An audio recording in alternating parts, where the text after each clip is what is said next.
और हमारे बहुजन समाज में जन्मे सभी संत गुरु महापुरुषों को नमन करते हुए यहाँ पे जितने मेरे क्रांतिकारी भाई बहन हैं सबको सम्राट सूरज का क्रांतिकारी जय।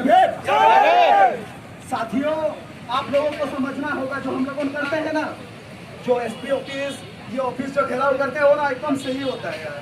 यहाँ पे ना इन लोगों को सुनने के लिए टाइम नहीं है, हमारे लिए टाइम नहीं है। हमारे माँ बहनों को नोचा जाता है, हमारे भाइयों को लिंचिंग के नाम पे, जातिवाद के नाम पर उन लोगों को मारा जाता है, प्रशासन खामोश होता है। इसी तरह जिस तरह से इन लोगों देख रहे हैं, नंगा नाच देखते हैं। और ये मनवादी प्रशासन को अगर हमें तोड़ना है तो उनका जड़ से जाके तोड़ना पड़ेगा।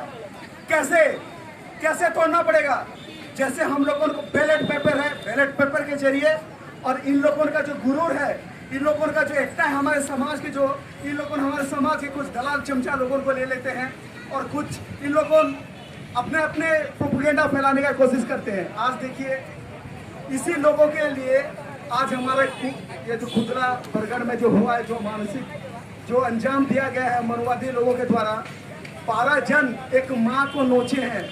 पहले तो साथियों, उस माँ को मार के धाराशायी किया गया है।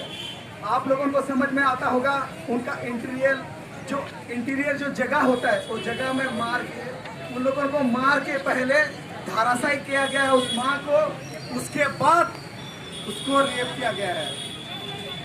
कब तक सहेंगे हम?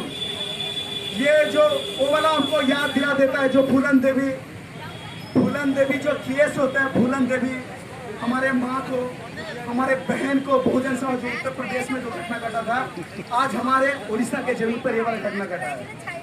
कितना दिन तक हम लोग मतलब चुप्पी साधन करके रहेंगे? हमको खुल के अभी सामना करना पड़ेगा। बहुजन के अभी हम लोगों ने जितने भी भाई लोग अभी तो जागरूक हो चुके हैं, देखने में समझ में आता है। क्यों भाइयों, क्रांतिकारी जय। तो हम लोगों को एकजुट होकर आज मुझे बहुत अच्छा लगा। यहाँ पे SC ST OBC minority action team गठन किया गया, जिसमें हम लोगों ने नेतृत्व लिए हैं। शिवसेना समस्त भारत संगठन में नेतृत्व लिया है। और ये हम लोगों का जो यूनिटी है, ये यूनिटी बरकरार रहे, और इस यूनिटी के जरिए इस मनोवादी प्रशासन को हम उखाड़ के फेंक देंगे। Thank you so much. क्रांतिकारी जय भीम, मेरा सलाम।